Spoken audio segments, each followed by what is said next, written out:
Arash, how you been? I'm good, man. I'm good. Did you get any rest?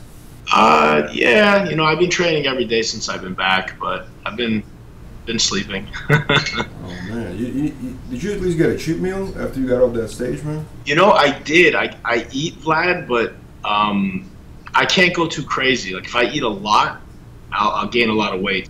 I hear you, man. But do you get like cravings ever? Like, are you more like a savory guy, or you like dessert more? I love desserts. I'm a fat kid at heart. So during my prep, what I do is, believe it or not, like the protein powder from Dymatize, I'm not trying to put them or anything, but I never had protein powder in my preps. I always do dairy-free, but if it's a really clean powder, it doesn't bloat me. So like if I have a sweet tooth at night, I would just do protein powder instead of like egg whites. But that's it, there's no room for cheating. For me, it's easier to be all or nothing, Absolutely, I hear you, man.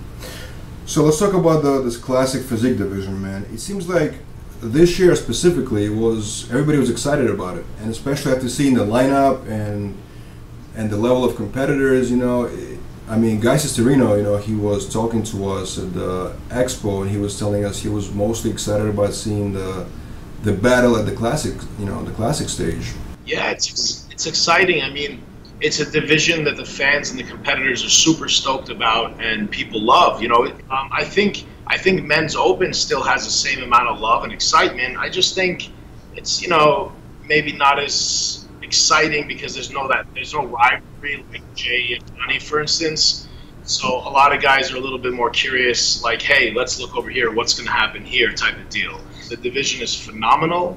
We've all improved immensely since last year, and there's just so much hunger and competition that regardless what you like or not, it's exciting to watch.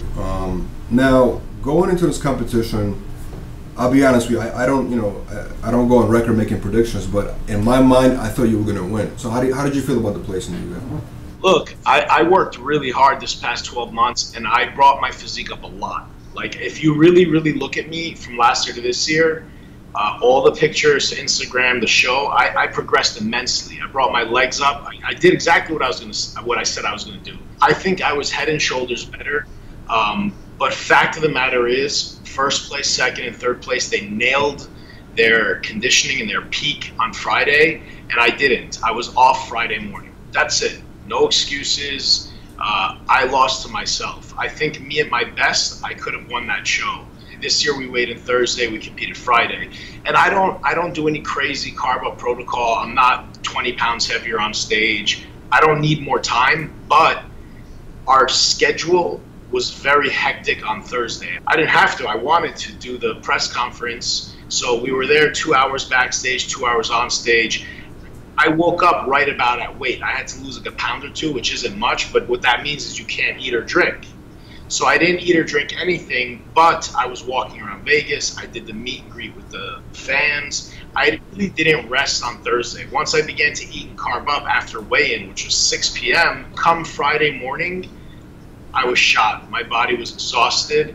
I wasn't getting a good pump backstage. I was a little bit lightheaded and dizzy, and I wasn't popping, and that's the feedback, exactly what I thought is the feedback I got from the judges. I was 35% better at the night show, but they didn't judge us. It was too late. I hear you, man. How do you feel about the guys that placed above you? How do you feel about their physiques?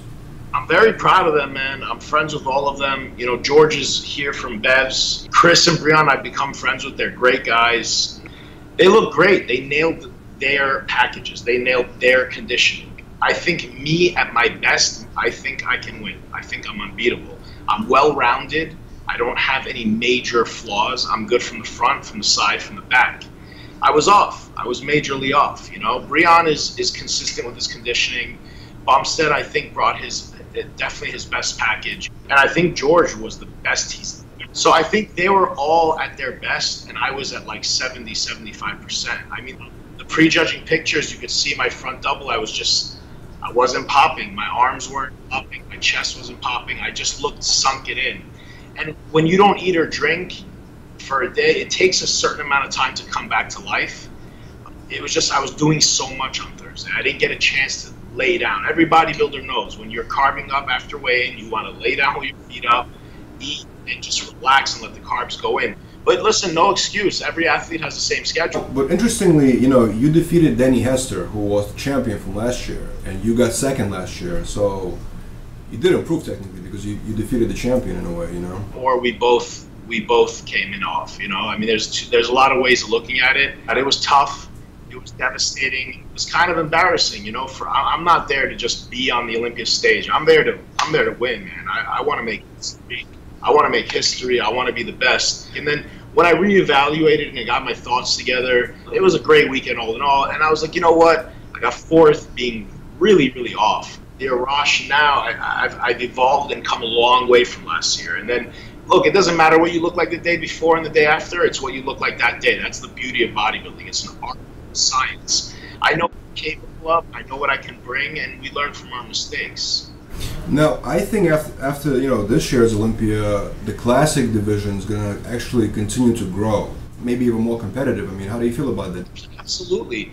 This division is going to bring a lot of genetic freaks out of the woodwork. I'm a part of classic physique, right? So if I want to go forward in the sport, it's competition, man. There's a lot of young guys. I see them personally at the gym. There's a lot of crazy physiques coming up. I'm improving too. I'm getting better, and I'm not a pushover. I'm not worried about it. I'm happy about it. After this year's Olympia, everybody keeps talking about the vacuum. I don't know if it's a mandatory post to do the vacuum, but how do you feel about the vacuum? I mean, do you feel like a bodybuilder in classic division especially should be able to do a vacuum? I think everybody can train for it. Some guys, it's a little bit more structural of how freaky it can be. Like, I practiced a vacuum, and I was, last year in the top 5, top 10, I was the only one that pulled a semi-vacuum. I think to some degree, it has to do with your structure and your genetics. And sometimes I think it looks really nice, and sometimes I don't think it looks nice at all. Should it be mandatory? I mean, I don't. It's not technically. It's a pose. It's just something you're doing with your abdomen. I think this whole classic physique thing, people are kind of taking it a little too far. Like Samir Bannout, Leela Brada, Arnold. These are big dudes. They were classic bodybuilders. Of course they were. If anything, Arnold kind of had a wide waist. You know, if you look at his structure, he was super wide up top. But you know, you look at his hip bones. You could see his hip bones. So I think people are taking, like, the younger guys are, you know, saying this is classic, that's not classic. It's bodybuilding, man. Bodybuilding is about symmetry, size, conditioning, and proportion. And if we're going to use Frank Zane as the only benchmark, well then shit. I mean, Frank Zane was kind of small compared to a lot of bodybuilders today. You know, I don't know where he would be in the lineup today. You know what I mean? So I think there's a big misunderstanding. This is bodybuilding. If you want enormous 260 to 300 pound bodybuilders, I'll tell you this, their fingers are going to be bigger, their stomachs are going to be bigger, everything's going to be bigger. They're going to hold more water. So if you guys want to keep pushing the envelope with size, their stomachs are going to get bigger too. You know, and people bring up Ramy. Ramy's incredible. I'm a big fan. Ramy is 1 in a million. Juan Morel, 1 in a million. Those guys have crazy small waists. The vast majority of guys, if you push them to get bigger and bigger and bigger and bigger and bigger, their stomachs are going to get bigger. So I don't think bodybuilders should be having guts. No. But I do think that we're rewarding enormous guys since Dory until now. So it goes hand in hand, man. Yeah, I feel like I actually agree with you 100%. You know, if you want to be in an open division, right, and it just so happened that over the years, you know, the size became a big factor, right? You will get enormous bodybuilders, but you have to deal with everything that comes with it. And if you're going to criticize them for doing that, you're kind of a hypocrite in a way. You know what I'm saying? People are just they're very critical, and they're very harsh with their words sometimes. I think, you know, people should share their opinions with a touch of class, you know, and if you don't have the heart or the balls to say something in public, in real life, in someone's face, don't say it or word it differently on social media. You know what I mean? Do you ever get to see people being like overly rude on social media? Do you notice that? I don't get a lot of negativity. I think maybe it's just the way that I carry myself. And if I do time to time, I don't pay it any mind, man. Because, Vlad, a person that's truly content and happy with themselves is not going to be rude to another person, to a stranger. The people that are really nasty are really unhappy. And at the end of the day, my man, you're on that guy's page, taking time out of your life, putting a comment, whether it be positive or negative. So what's that say about you? It's a projection of themselves. It's their own bullshit and insecurities. So I don't let it bother me, you know. It is what it is. And if you're gonna be trying to be a pro athlete or be in the limelight or be in the spotlight, it comes with the territory. But you feel pretty comfortable sharing pictures, you know, posing pictures, kind of progress pictures, like leading up to the actual competition. There's a lot of bodybuilders that kind of hide, they kind of stay away from that, right? I mean, but you feel comfortable doing that. I don't have any rule of thumb. I kind of do what I feel. So last year I posted like every other day. This year I stayed really, really covered up and hidden. I felt like I made a lot of improvements and I was going to bring something really special to the stage, and I just wanted to kind of do a reveal. So I stayed hidden, and then the last week or two I started posting some stuff. This is a new era, a new generation. You only saw Arnold, you only saw Frank Zane, you only saw Sergio, you only saw these guys in shape, on stage, or at a photo shoot. We're sharing our whole lives with you guys. You're seeing me 10 weeks out, 8 weeks out, 4 weeks out. You're seeing me pale. You're seeing me in good light, bad light. We're really revealing ourselves, and it's not easy. You know, it's not easy as an athlete to do that. You got to kind of just let it go and to a certain extent not give a shit.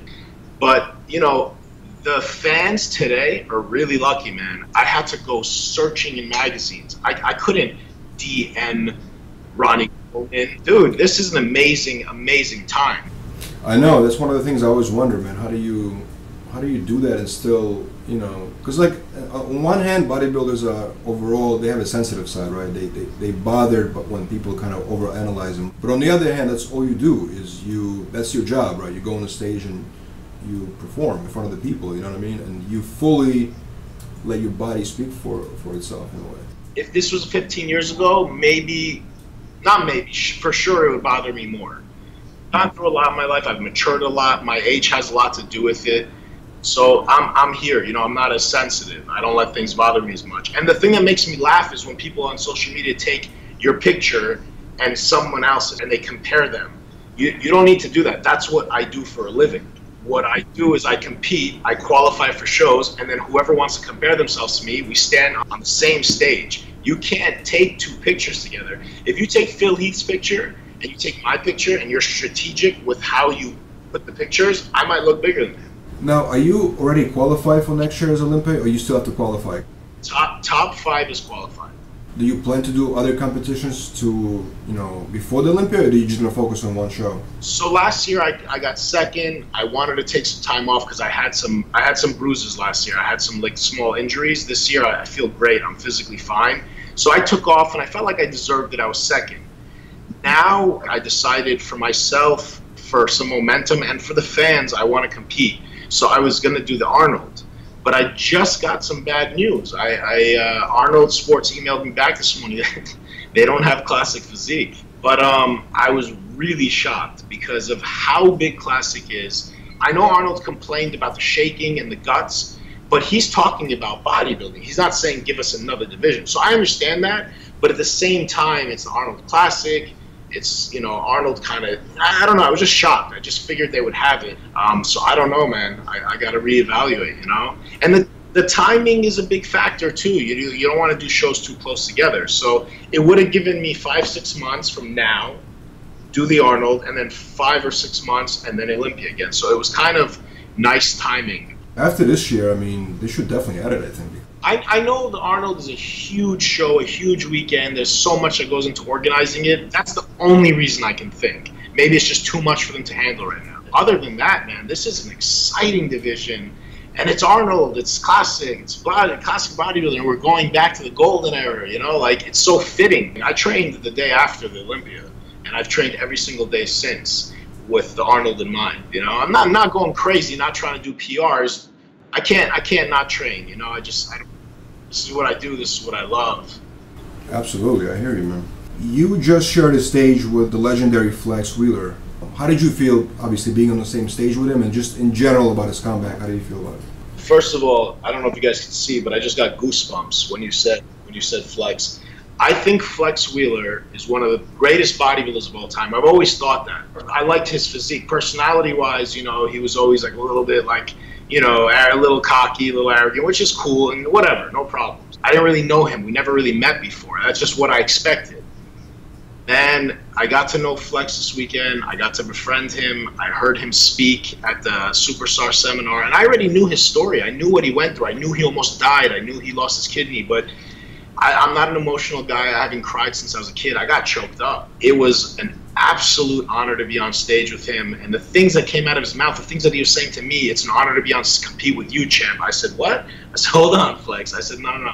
The honor is all mine, brother. You know, it was surreal. It still hasn't kicked in. Like, I was on the stage with Flex. We literally, are you kidding me? And honestly, man, like, I don't think anyone expected much from him. I really don't.